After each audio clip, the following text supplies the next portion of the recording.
السلام علیکم ورحمۃ اللہ وبرکاتہ۔ آپ سے آج میں سوال کرتا ہوں، کیا آپ کو اللہ تعالیٰ سے محبت ہے؟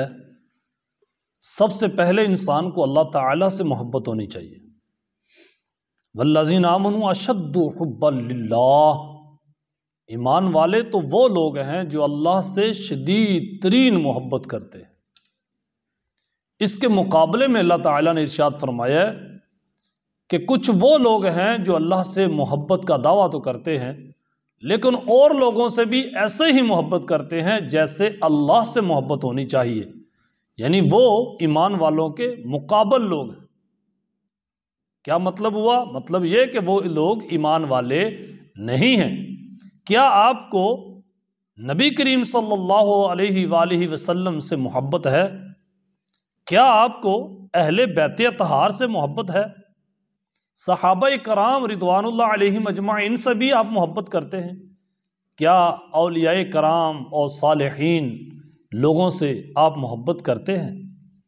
اگر آپ ان ہستیوں سے محبت کرتے ہیں تو آپ کے پاس ثبوت کیا ہے؟ کیا یہ ثبوت ہے کہ آپ روضہ مبارک رسول کریم صلی اللہ علیہ وسلم پر حاضر ہوتے ہیں؟ کیا آپ کے پاس یہ محبت ہے کہ آپ عمرہ یا حج کرنے کے لیے بیت اللہ کا طواف یا زیارت کرنے کے لیے تشریف لے کے جاتے ہیں؟ اولیاء کرام سے آپ کو محبت ہے، اس کی دلیل آپ کے پاس یہ ہوگی کہ آپ اولیاء کرام کے مزارات پر تشریف لے کے جاتے ہیں، وہاں آپ منتیں مانگتے ہیں۔ یہی ہوگی نا، مجھے اولیاء سے محبت ہے کیونکہ میں نے ان کے مزار کا جو گنبد ہے ان کے کلر کا میں نے جھنڈا اپنے گھر پہ لگا لیا ہے، یہ محبت ہوگی۔ مجھے فلاں بزرگ سے محبت ہے، میں ہر جمعرات کو اس بزرگ کے پاس جاتا ہوں ان کی زیارت کے لیے، یہ محبت ہے۔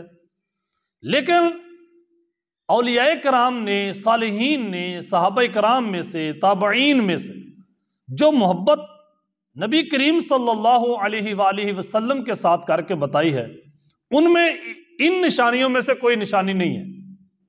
انہوں نے جو اپنی محبت کی دلیل پیش کی ہے وہ دلیل یوں ہے کہ ایک صحابی اگر یمن سے آ رہا ہے نبی علیہ الصلوۃ والسلام کی بارگاہ میں اسلام قبول کرنے کے لیے، پھر وہاں سے جو درس لے کے چلا گیا، پھر ساری زندگی اسی پہ عمل کیا، اور پھر وہی جو احکامات الہی لے کے آئے ہیں لوگوں تک وہ احکام بانٹے ہیں، لوگوں کو اس پر چلایا ہے۔ اب ایک ایسا بھی شخص ہے جس نے ساری زندگی نبی کریم صلی اللہ علیہ وسلم کی زیارت بھی نہیں کی، حالانکہ نبی کریم صلی اللہ علیہ وسلم کے دور میں وہ موجود تھا، اس کو نبی کریم صلی اللہ علیہ وسلم سے بے حد محبت بھی تھی، عشق بھی تھا، اور بے انتہا کا عشق تھا۔ اتنا عشق تھا کہ نبی کریم صلی اللہ علیہ وسلم کبھی کبھی خود ان کو یاد کیا کرتے، لیکن وہ حاضر نہ ہو سکا۔ وہ کون سی ہستی ہے؟ وہ حضرت اویس قرنی رضی اللہ تعالی عنہ ہے، جو یمن میں رہتے تھے۔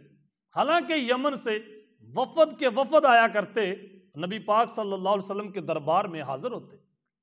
وہ بھی تو یمن کے پاس سے ہی لوگ آئے تھے جو نجران کے رہنے والے تھے، نبی کریم صلی اللہ علیہ وسلم کے پاس مناظرے کے لیے اور بحث کے لیے آئے تھے۔ مسئلہ یہ ہے کہ وہ حضرت اویس قرنی رضی اللہ تعالی عنہ اس لیے نہیں آ سکے کہ وہ اپنی ماں کی خدمت کیا کرتے، اور اللہ تعالیٰ کا جو حکم ہے اس پر وہ پورا اترنے کی پوری کوشش کیا کرتے، یعنی اللہ تعالیٰ کی تابع داری کر رہے ہیں، نبی کریم صلی اللہ علیہ وسلم کی سنت پہ عمل کر رہے ہیں، درویشانہ زندگی گزار رہے ہیں، وہ فقیرانہ زندگی گزار رہے ہیں، وہ لوگ ہیں جو ہمہ وقت اپنے رب کی یاد میں بیٹھے ہیں۔ جیسے اللہ تعالیٰ نے قرآن پاک میں ارشاد فرمایا ہے کہ میرے بندے وہ ہیں جو اٹھتے، بیٹھتے، لیٹتے اور کروٹیں بدلتے بھی اپنے رب کو یاد کرتے رہتے ہیں۔ یہی حضرت اویس قرنی رضی اللہ تعالیٰ عنہ جو مدینہ پاک نبی کریم صلی اللہ علیہ وسلم کی زیارت جن کو نصیب نہیں ہو سکی، اور تھے کہاں؟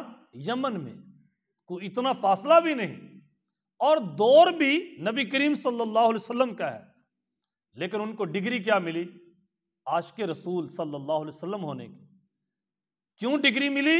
حالانکہ وہ گئے نہیں، وہاں پہنچے نہیں، ڈگری اس لیے ملی کہ جو اصل چیز ہے عشق کے لیے، محبت کے لیے، اصل جو چیز ہے عقیدت کے لیے، آپ کو جس ہستی سے بھی محبت ہے اور جتنی بھی محبت ہے ان کی دلیل کیا ہے؟ اب یہودی کہتے تھے کہ ہم ابراہیم علیہ السلام سے محبت اور عشق کرنے والے ہیں۔ پوچھا گیا کیوں؟ کہنے لگے ابراہیم علیہ السلام کی جتنی یادیں ہیں، ان کی جتنی نشانیاں ہیں، وہ ہمارے پاس ہیں۔ ابراہیم علیہ السلام نے بیت اللہ بنایا، ان کی صفائی ہم کرتے ہیں، وہاں کے متولی ہم ہیں۔ ابراہیم علیہ السلام کے گھر والے، ان کے بچے، ان کی بیوی، وہ جہاں گزرتے تھے وہاں کی صفائیاں ہم کرتے ہیں، وہاں ان کی یادوں پر ہم نے گھر بنا لیے ہیں، 24 گھنٹے ہم ان کی یاد میں رہتے ہیں۔ تو اللہ تعالیٰ کو ابراہیم کی یاد ایسے کرنا جیسے مشرکین مکہ کیا کرتے تھے، اللہ کو پسند نہیں تھی۔ کیوں؟ کہ وہ ابراہیم سے محبت کرتے تھے اپنی مرضی کی، ابراہیم سے عشق کرتے تھے اپنی مرضی کی۔ یا اللہ، وہ اپنی مرضی سے کیسے محبت کرتے تھے؟ اس لیے وہ محبت کرتے تھے اپنی مرضی کی کہ جو ابراہیم علیہ السلام کو پسند تھا وہ یہ ان کو نہیں پسند تھا، بلکہ یہ لوگ اپنی پسند کو ہی پسند بنائے بیٹھے تھے۔ ابراہیم علیہ السلام نے تو بتوں کو توڑا تھا، یہ پھر بت بنا کے وہیں بیٹھے ہوئے۔ اس لیے اللہ تعالیٰ نے قرآن پاک میں ایک معیار قائم کر دیا ہے کہ آپ اگر کسی ہستی سے محبت کرتے ہیں، گویا کہ آپ اللہ سے محبت کرتے ہیں، اس کے رسول صلی اللہ علیہ وسلم سے محبت کرتے ہیں، اہل بیت اطہار سے محبت کرتے ہیں، آپ صحابہ کرام، اولیاء کرام، صالحین اللہ کے بندوں سے محبت کرتے ہیں، تو ان کے مزارات پر جا کر اپنی محبت کی دلیل پیش کرنا یہ کوئی دلیل نہیں ہے، نہ ہی یہ کوئی محبت ہے۔ محبت حقیقتاً یہ ہے، اللہ تعالیٰ نے ارشاد فرمایا ہے مشرکین مکہ، اے عیسائیو، اے یہودیو، تم کیا بات کرتے ہو کہ ہم ابراہیم سے محبت کرتے ہیں؟ سن لو، ان اول الناس بابراہیم للذین اتبعوہ۔ ہائے ہائے ہائے، اللہ تعالیٰ نے فرمایا وہ لوگ، تمام لوگوں میں وہی لوگ ابراہیمی ہیں، وہی لوگ ابراہیم کے ساتھ ہیں، وہی لوگ ابراہیم سے محبت کرنے والے ہیں جو ابراہیم کے نقش قدم پہ چلتے ہیں، جو ابراہیم علیہ السلام کی اتباع کرتے ہیں، جو ابراہیم علیہ السلام کی پیروی کرتے ہیں، یہ ہے ابراہیمی، جو ان کے طریقے پہ چلتے ہیں۔ اب نبی کریم صلی اللہ علیہ وسلم سے محبت کس کو ہے؟ یہ تو تب پتہ چلتا ہے جب انسان اس کے طریقے پہ چلتا ہے۔ اب ایک انسان ہے، وہ ہر سال عمرہ کرنے کے لیے جاتا ہے، لیکن وہ دھندا 2 نمبر کرتا ہے، یہ تو نبی علیہ السلام کی مخالفت ہو گئی۔ پھر حضرت ویسے کرنی رضی اللہ تعالیٰ عنہ تو عاشق ہے ہی نہیں، اس وجہ سے کہ وہ تو مدینہ نبی پاک صلی اللہ علیہ وسلم کی زیارت کے لیے ان کو زیارت نصیب ہی نہیں ہوئی، پھر وہ تو سرکار کے پاس نہیں آئے۔ حالانکہ ان کے عشق نے یہ جوش دینا تھا کہ ماں پڑی رہے، سب کے حقوق وہاں رہیں، نبی علیہ السلام کی زیارت تو ہو، لیکن نہیں، جو انہوں نے حقوق پورے کرنے کا حکم دیا ہے، سب سے پہلے ان کی اتباع کی جائے، ان کی پیروی کی جائے، ان کے حکم کی تابعداری کی جائے، یہ ہے عشق۔ عشق کا مطلب، خلاصہ کلام یہ ہے کہ محبت کا مطلب، عشق کا مطلب ہے محب کی غلامی کرنا، اس کی تابعداری کرنا۔ اگر آپ مولا علی سے محبت کرتے ہیں، یہاں دیکھیں تھوڑا اب دیکھیں کہ یہاں لوگ ہمارے خطوں کے اندر، ہمارے علاقوں کے اندر اتنے محبت والے لوگ ہیں کہ اللہ تعالیٰ سے عشق کے دعوے ہیں، اور کوئی مجذوب بن جاتا ہے، کوئی وجد میں آ جاتا ہے، اور کوئی مولا علی کے اجتماع کرواتے ہیں، اور ہم کوئی رسول اللہ صلی اللہ علیہ وسلم کے نام کے جلسے کرواتے ہیں، کوئی پنجتن پاک کے نام کے جلسے کرواتے ہیں، کوئی اولیاء کرام کے نام کی دیگیں بانٹتے ہیں۔ سمجھ میں یہ نہیں آتا، اگر ہم اتنے عشق والے ہیں، ان پاک ہستیوں سے محبت کرتے ہیں، تو پھر ہمارے علاقے میں ڈکیٹیاں کون کرتا ہے؟ چوریاں کون کرتا ہے؟ یہاں ظلم و زیادتیاں کون کرتا ہے؟ یہاں جو ناانصافیوں کے فیصلے ہوتے ہیں وہ کون کرتا ہے؟ یہاں جھوٹوں کی جو عدالتوں میں کیس جو جیت جاتے ہیں جھوٹے، وہ کون جتواتا ہے؟ ان کی وکالت کون کرتا ہے؟ سبھی تو مولا علی سے محبت کرنے والے ہیں، سبھی تو اہل بیت سے محبت کرنے والے ہیں، سبھی تو اللہ اور اللہ کے رسول سے محبت و عشق کرنے والے ہیں، سبھی تو دیگے بانٹنے والے ہیں۔ 10 محرم کے دن کتنا بڑا اجتماع ہوتا ہے، 12 ربیع الاول کو کتنے عاشق نکلتے ہیں، اور آگے پیچھے بھی دیکھیں کتنے عاشق ہوتے ہیں، کتنے لوگ ہیں جن کے گھروں پہ جھنڈے ماشاءاللہ سبحان اللہ ھذا من فضل ربی قرآن کی آیات لکھی ہوئی ہیں، کتنے لوگ ہیں جو سالانہ حج کرنے جاتے ہیں۔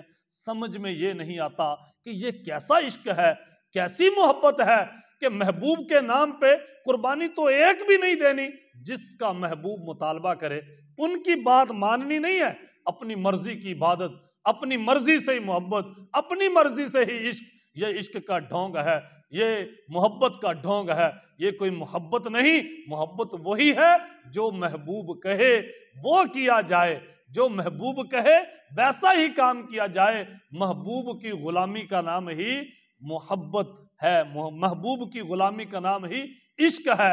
اس لیے اے دوستو، محبت کرنی ہے تو ایسے کرو جیسے آپ کو اللہ اور اللہ کے رسول نے حکم دیا ہے۔ اپنی مرضی سے کوئی محبت قابل قبول نہیں ہوتی۔